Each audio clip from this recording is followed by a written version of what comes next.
अब तो सुखदेव बाबा से राजा परीक्षित ने पूछ लिया, बोले भगवान समय हो गया जाने का, ट्रेन आने वाली है, अब ऐसी कृपा करो, ऐसी कथा सुनाओ जिस कथा के सुनाने से कल्याण हो जाए।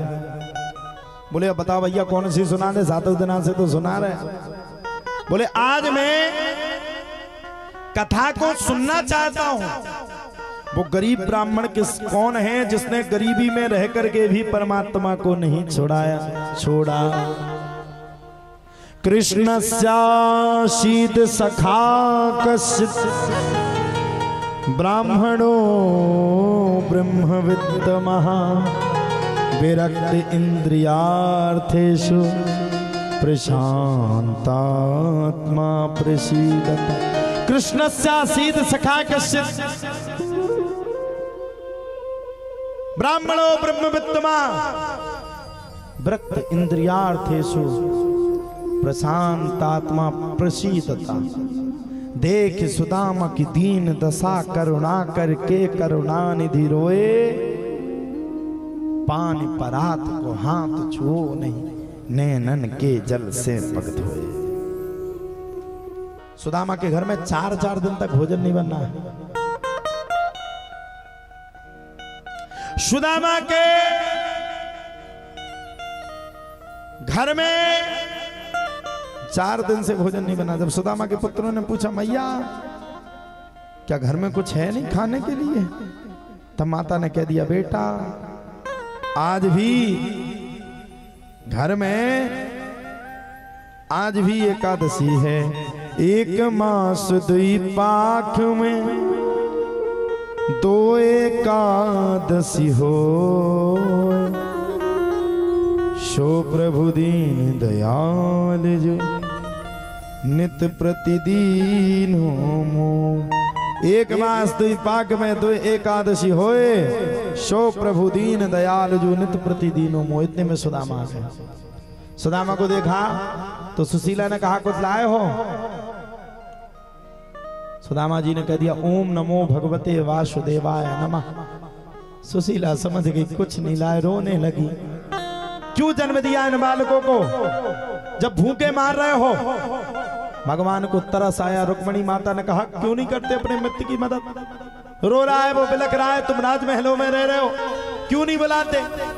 भगवान बोले मेरा मित्र ऐसा है कि गरीबी स्थिति परिस्थिति में भी इतना बड़ा स्वाभिमानी है कि मन्ना पसंद कर सकता है, लेकिन वो मेरे पास कुछ मंगाने के लिए नहीं आ सकता। भगवान स्वयं एक गरीब ब्राह्मण बनकर के सुशीला के दरवाजे पहुंच गए। भिक्षाम देहि।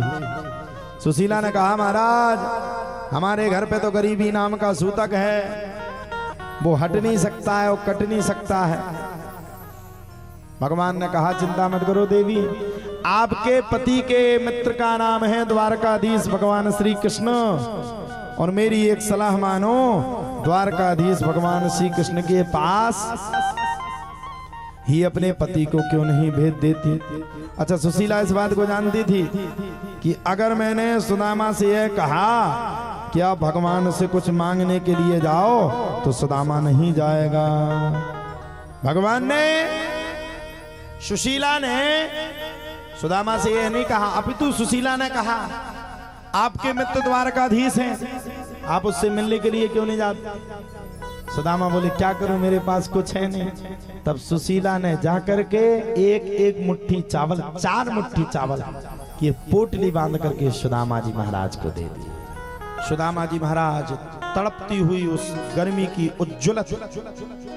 ज्वलनशील गर्मी में पैदल पैदल चलते हुए पूरे दिन भगवान से मिलने की आस रखते हुए चले जाते। जब रात्रि का समय हो गया सुदामा जी महाराज लेट गए, नींद लग गई, थके थे। भगवान समझ गए मेरा मित्र नहीं पहुंच पाएगा। तब भगवान ने योग माया के द्वारा सुदामा जी महाराज को द्वारकापुरी में बुला लिया। सुबह जब नेत्र खुले तो सुदामा जी का दिमाग खराब, सोया कहीं था आया कहीं। सुदामा जी महाराज ने नगर वालों से पूछा ये कौन है? बोले ये द्वारकापुरी है। तब खोजते खोजते सुदामा भगवान के पास जाने लगे।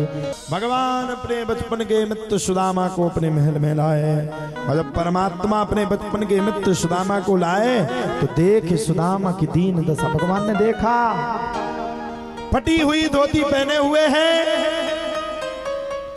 सुदामा जी महाराज को। भगवान ने अपने पास बैठा ला। देख सुदामा की दीन दशा, करुणा करके करुणा निधि रोए। पानी परात को हाथ छू नहीं, नैनन के जल से पग धोए। स्नान करवाए, सुंदर सुंदर वस्त्र पहनाए, सुंदर सुंदर वस्त्र पहना करके भगवान ने सुदामा जी महाराज को बैठाल दिया। और जैसे भगवान ने बैठाला तो पूछा घर में सब बढ़िया है? सुदामा जी ने कहा बिल्कुल। सुदामा जी महाराज पोटली को छुपा रहे थे, भगवान ने सीधी पोटली को छीन लिया। एक मुट्ठी चावल को पाया, सुदामा को एक लोकदान कर दिया। दूसरी मुट्ठी चावल को पाया, सुदामा को दूसरा लोकदान कर दिया। और जैसे ही तीसरी मुट्ठी चावल को पाने वाले थे कि तुरंत रुक्मणी ने हाथ पकड़ लिया। पागल है गए का? रहने के लिए मकान भी नहीं बदने दोगे का? भगवान मेरे बोले मेरा भक्त जो मेरी भक्ति करता है उसके लिए मैं सर्वस्व खजाना लौटाने की क्षमता रखता हूं। तुम जैसे कौआ भक्त नहीं, तुम्हारा ने तो कुछ नहीं मिला जो रोज भगवान से मंगाते हो। अब भैया पूछा भाभी ने मेरे लिए क्या कहा? तब सुदामा जी महाराज ने कहा एक मास दुई पाख में दो एकादशी होए। सो प्रभु दीन दयाल जू नित प्रतिदिन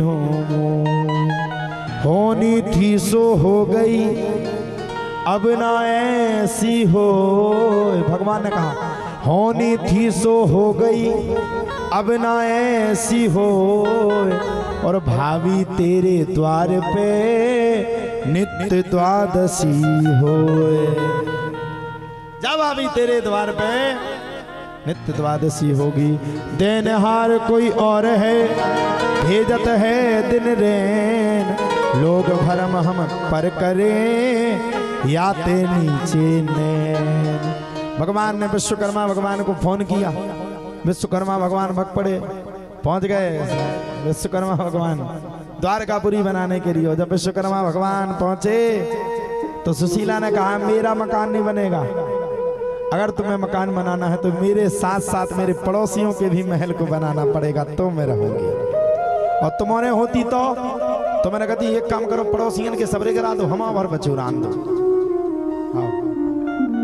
दांत काट रही तुम्हें ने रोज जाके मंदिर में गाती है। भगवान को फोन लगाया विश्वकर्मा जी ने, भगवान ने कहा बना दो। सांप के महल बन गए, सुदामा जी का सुंदर महल बन गया। कुछ समय तक सुदामा जी महाराज द्वारकापुरी में रहे और जब लौट करके अपनी पुरी में पहुंचे तो उनकी पत्नी सुशीला को देखा। सुदामा समझ गए भगवान की माया, कहीं धूप तो कहीं छाया। सुदामा जी महाराज की दीनहीन दशा को पूर्ण किया और दीनहीन दशा को पूर्ण करने के बाद सुदामा जी महाराज ने भगवान का भजन किया। अंत में सुदामा जी भगवान के चरणों में विलीन हो गए। बोलो सच्चिदानंद भगवान की, आनंद कंद भगवान की जय। जय श्री सीताराम।